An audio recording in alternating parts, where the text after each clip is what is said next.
भाइयों और बहनों, आज हम स्टार्ट करने वाले हैं क्लास 10वीं की इंग्लिश बुक की पहली कहानी अ लेटर टू गॉड। इस स्टोरी को लिखा है एक मैक्सिकन राइटर G.L. फुएंटेस ने। लेकिन टेंशन लेने की जरूरत नहीं है, मैं आपको ये कहानी एकदम सिंपल लैंग्वेज में लाइन बाय लाइन समझाऊंगा। ना कोई डिफिकल्ट वर्ड, ना बोरिंग एक्सप्लेनेशन, आप बस ध्यान से सुनते रहिए। एक छोटी सी पहाड़ी थी और उसके ऊपर बना था एक छोटा सा घर। घर के आसपास और कोई घर नहीं था, सिर्फ खुले मैदान थे और कुछ खेत। इस घर में रहता था एक आदमी जिसका नाम था लेंचो।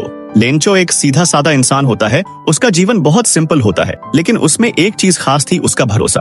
वो हर दिन अपने खेत में मेहनत करता, क्योंकि वही उसका जीवन था, केवल खेती। दिन भर खेतों में लगा रहता, बीज बोना, पानी देना, मिट्टी पलटना, सब कुछ वो खुद करता था। उस सीजन में उसने अपने खेत में मक्का बो रखा था और फसल भी अच्छी हो रही थी। उसे बस एक चीज की जरूरत थी, बारिश। एक दोपहर का टाइम था, लेंचो खाना खा रहा था और बार बार खिड़की से बाहर देख रहा था। आसमान में कुछ बादल दिख रहे थे। उसने धीरे से कहा, बस सब तो बारिश आ ही जाए। उसकी वाइफ बोली, हाँ भगवान करे अच्छी बारिश हो जाए, इस बार तो पूरी उम्मीद है। लेंचो ने आसमान की तरफ देखा और उसके चेहरे पर हल्की सी मुस्कान आ गई। उसे लग रहा था भगवान सुन रहा है, बारिश जरूर होगी। और सच में शाम होते होते आसमान में काले बादल छा गए। लेंचो ने खिड़की से बाहर देखा और बोला, वाह, ये तो पैसों की बारिश है। बूंदें गिरने लगी, ठंडी हवा चलने लगी, सब कुछ एकदम परफेक्ट था। उसने अपने बच्चों से कहा, ये जो छोटी बूंदें हैं वो 5 पैसे हैं और जो बड़ी बूंद 10 पैसे है। भगवान ने हमारी सुन ली। लेकिन ये तो बस शुरुआत थी, जो होने वाला था उसने लेंचो की दुनिया ही बदल दी। शुरुआत में बारिश एकदम सॉफ्ट थी, हल्की हल्की बूंदें। लेंचो बाहर निकला, अपने खेत की तरफ देखा और बोला, भगवान ने सही टाइम पर पानी भेजा है, अब तो फसल लहराएगी। लेकिन कुछ ही देर में बारिश तेज होने लगी और फिर ओले गिरने लगे। हाँ भाई, बर्फ के टुकड़े जैसे छोटे छोटे गोल पत्थर गिर रहे हो आसमान से। लेंचो चौंक गया। उसने आसमान की तरफ देखा और बोला, हे भगवान, ये क्या हो रहा है? कुछ ही मिनटों में पूरा खेत सफेद चादर से ढक गया। ओले इतने बड़े थे जैसे किसी ने पत्थर फेंक दिए हों। मक्के के पौधे टूट गए, पत्तियां चिटक गईं और फसल पूरी तरह बर्बाद हो गई। लेंचो वहीं खड़ा रह गया, बस देखता रह गया। ना कुछ कर सकता था, ना रोक सकता था। उसके बच्चे खिड़की से सब देख रहे थे, सबका दिल टूट गया। जब तूफान खत्म हुआ तो लेंचो धीरे धीरे अंदर आया। उसकी पत्नी ने पूछा, सब खत्म हो गया? लेंचो ने धीरे से सिर हिलाया। हाँ।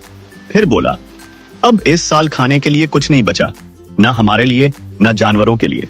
वो चुपचाप बैठ गया, बच्चों की तरफ देखा और एक गहरी सांस ली। उसके चेहरे पर डर नहीं था, बल्कि कुछ और था, उम्मीद। रात का समय था, सब लोग सोने की कोशिश कर रहे थे, लेकिन लेंचो की आंखों में नींद नहीं थी। वो आसमान की तरफ देख रहा था और सोच रहा था, भगवान सब देख रहा है, अगर उसने बारिश भेजी तो वो मदद भी भेजेगा। अगली सुबह लेंचो बहुत जल्दी उठ गया। उसने आसमान की तरफ देखा, बादल जा चुके थे लेकिन उम्मीद अभी बाकी थी। वो सीधा अपनी पुरानी टेबल पर बैठा और एक कागज निकाला। मैं भगवान को लिखूंगा, उसने खुद से कहा, जैसे उसे पूरा यकीन हो कि भगवान उसका खत जरूर पढ़ेगा। और लेंचो ने कलम उठाई और लिखना शुरू किया। डियर गॉड, अगर तूने मेरी फसल बर्बाद होते हुए देखी है तो तुझे यह भी पता होगा कि अब मेरे पास कुछ नहीं बचा, न खाना है न पैसे। अगर तू मदद नहीं करेगा तो हम सब भूख से मर जाएंगे। इसलिए मैं तुझसे मांगता हूँ 100 पैसों, बस इतने ही चाहिए ताकि मैं फिर से बोवाई कर सकूं और अपने परिवार को बचा सकूं। भगवान, तुझ पर मेरा भरोसा पूरा है, मुझे पता है तू जरूर भेजेगा। लेंचो, उसने पूरा लेटर बहुत सच्चाई और यकीन से लिखा। एक बार भी नहीं सोचा कि भगवान को लेटर कैसे मिलेगा या कोई पढ़ेगा भी या नहीं। उसे बस इतना पता था, भगवान सुनता है। लेंचो ने उस चिट्ठी को लिफाफे में डाला और ऊपर लिखा, टू गॉड, मतलब भगवान के लिए। फिर उसने अपने पुराने कोट को पहना, टोपी लगाई और सीधा चल पड़ा पोस्ट ऑफिस की ओर। वो जब काउंटर पर पहुंचा तो पोस्ट मास्टर ने चौंक कर पूछा, किसे भेजना है ये खत? लेंचो ने सीधा जवाब दिया, भगवान को। पोस्ट मास्टर ने पहले तो हंसी रोकने की कोशिश की, लेकिन फिर उसे लेंचो का सीरियस चेहरा दिखा, एकदम सच्चा, एकदम सीधा, उस आदमी का जो सच में भगवान से उम्मीद कर रहा था।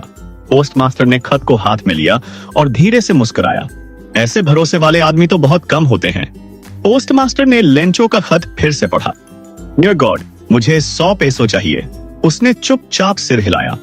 ये आदमी कितना भरोसा करता है भगवान पर, हम इसका भरोसा नहीं दौड़ सकते। अब इसे जवाब तो देना ही पड़ेगा। पोस्ट मास्टर ने अपने स्टाफ को बुलाया और कहा, देखो, हमें इस आदमी की मदद करनी चाहिए। इससे लगता है कि भगवान इसकी चिट्ठी पढ़ेगा और हम खुद भगवान के लिए इसका जवाब बनेंगे। सभी हैरान थे, लेकिन धीरे धीरे सब मान गए। हम जितना इकट्ठा कर सकें करेंगे। पोस्ट मास्टर ने खुद सबसे पहले पैसे निकाले अपनी जेब से, फिर बाकी स्टाफ ने भी जितना हो सका उतना दिया। किसी ने 5 पैसों दिए, किसी ने 10, किसी ने पुराने सिक्के तक निकाल दिए। कुल मिलाकर 70 पैसों इकट्ठा हो पाए। 100 नहीं हो पाए, लेकिन पोस्ट मास्टर को लगा इससे थोड़ा सहारा तो मिलेगा। उसने वही लेंचो वाला लिफाफा लिया, उसमें पैसे डाले और एक छोटा सा नोट भी लिखा, गॉड फ्रॉम योर रिक्वेस्ट। कुछ दिन बाद लेंचो फिर पोस्ट ऑफिस आया। पोस्ट मास्टर दूर से ही देख रहा था, मुस्कुरा रहा था। क्लर्क ने लेंचो को लिफाफा दिया। लेंचो ने वहीं खड़ा होकर लिफाफा खोला, लेकिन उसका चेहरा कुछ अजीब सा हो गया। वो खुश नहीं था, वो चौंका हुआ था। उसने इधर उधर देखा और फिर धीरे से सिर हिलाया। लेंचो ने चिट्ठी खोली, उसमें पैसे थे 70 पैसों। उसने गिन लिए एक एक करके। थोड़ी देर तक वो खामोश खड़ा रहा, फिर उसकी आंखें ऊपर उठी और उसने एक लंबी सांस ली। फिर वहीं पोस्ट ऑफिस में एक मेज पर बैठ गया और फिर से लिखना शुरू किया भगवान को। उसकी लिखावट इस बार पहले से भी ज्यादा तेज थी, जैसे मन में कुछ खलबली हो। उसने लिखा, डियर गॉड, थैंक्स फॉर भेजने के लिए पैसे, लेकिन मुझे पूरे 100 पैसों की जरूरत थी और तुमने सिर्फ 70 भेजे। बाकी के 30 मुझे बहुत जरूरी हैं। प्लीज वो भी भेज देना, लेकिन एक बात का ध्यान रखना, ये पैसे पोस्ट ऑफिस के रास्ते मत भेजना। इन लोगों पर मुझे भरोसा नहीं है।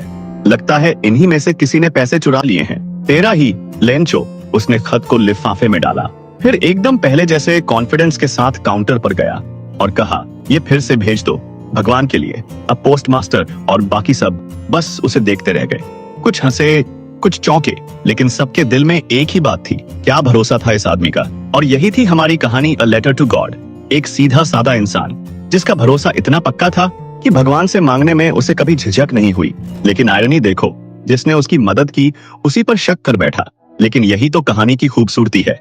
कभी कभी भरोसा बहुत प्योर होता है, लेकिन दुनिया उसे समझ नहीं पाती।